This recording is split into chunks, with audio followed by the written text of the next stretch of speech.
Nako po mga kababayan, grabe sobrang lungkot ni Mike Abe ngayon mga kababayan at galit na naman kay Senate President Escudero. Pero bago tayo magpatuloy, babati muna ako ng magandang hapon sa aking mga subscribers, sa aking mga viewers. Maraming salamat sa inyong suporta. Shout out sa inyong lahat.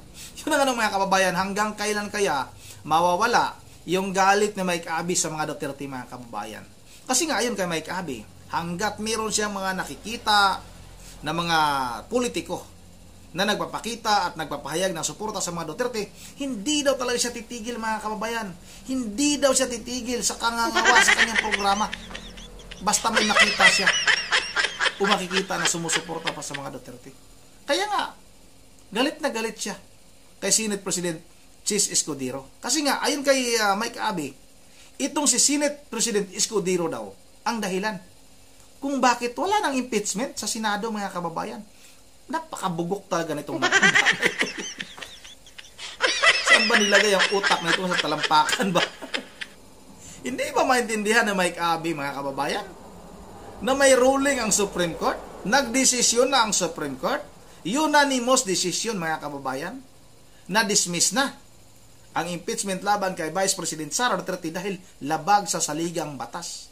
Bakit pinagpipilitan ni Mike Abe mga kababayan at tinuturo itong si Senate President Escudero? Sumunod lang si Senate President Escudero mga kababayan sa naging desisyon ng Supreme Court.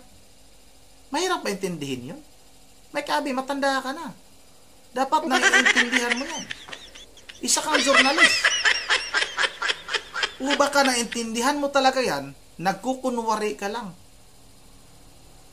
na mali yung naging desisyon ng Senado. Ano yung naging butuhan mga kababayan? 19-4 tapos 1 yung abstain. Hindi ba matanggap na Mike Abe yun? Hindi ba kayo makapaghintay ng susunod na taon?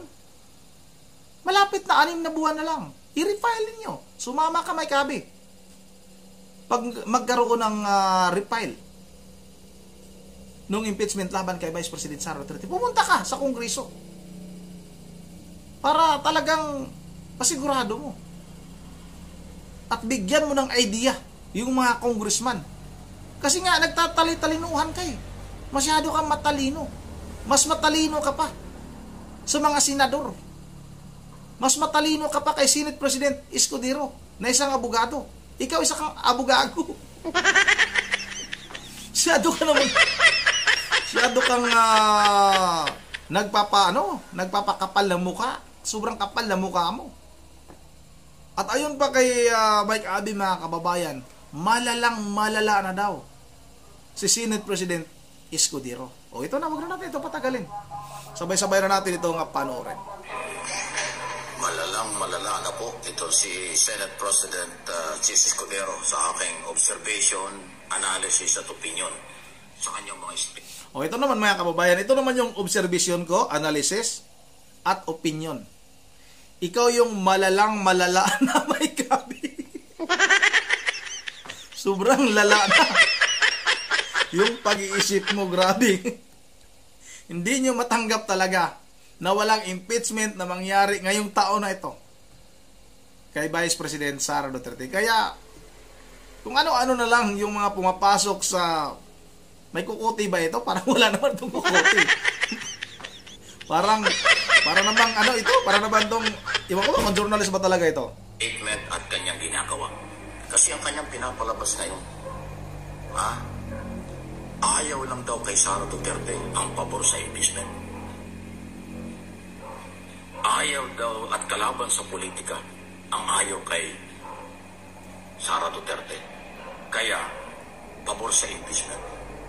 Para bang ang kanyang pinapalabas, walang pananagutan, walang dapat ipaliwanag, walang dahilan para maintis kung ang pag-uusapan ay ang mga aligasyon ng graft corruption, betrayal of public trust. Yan po ang nakakalungkot. Nako, Mr. Senador. Nalulungkot si Mike Abe mga kababayan. Dahil nga walang impeachment. Hindi ba maintindihan ni Mike Abe yun? Ano ba sa palagay niya? Hindi ba pamumulitika yan? Yung ginawa ng mga congressman na yan? Sino ba yung gustong ma-impeach si Vice President Sara Duterte? Speaker Martin Romualdez.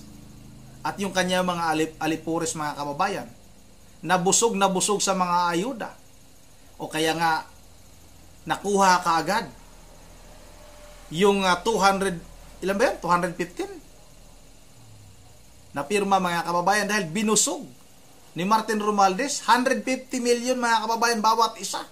O hindi ba maintindihan na Mike Abby yan? Ano bang tawag niyan? Di ba pamumulitika yan? Ang kitid naman na pag-iisip talaga nitong matandang ito. Kapatuloy natin. Abogado ka. Senador ka ng Republika ng Pilipinas, hindi ka senador ng mga Duterte. Ang issue rito, graft in corruption. At marami pang iba sa article of impeachment.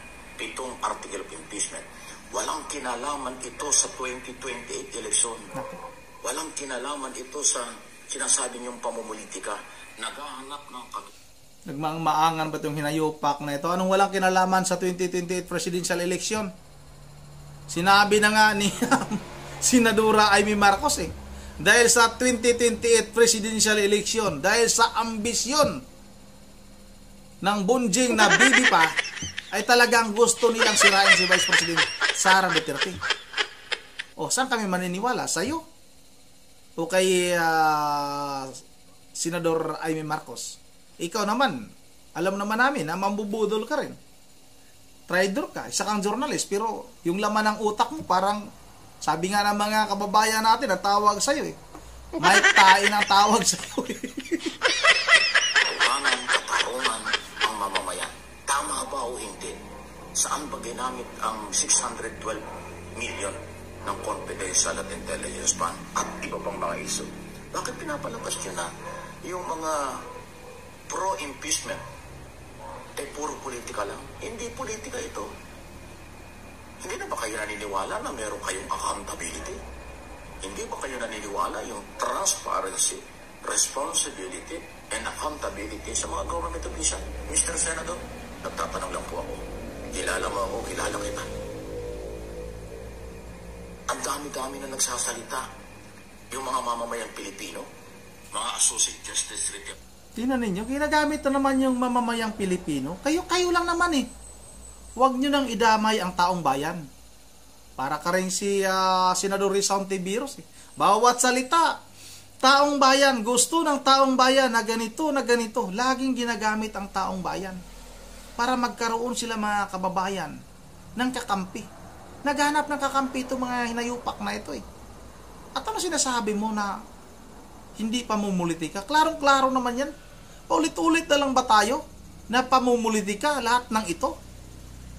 Gusto nilang ma-impeach si Vice President Sara Duterte para hindi na pwedeng tumakbo sa darating na 2028 presidential election. Period. Mike Abby, bubok ka talaga.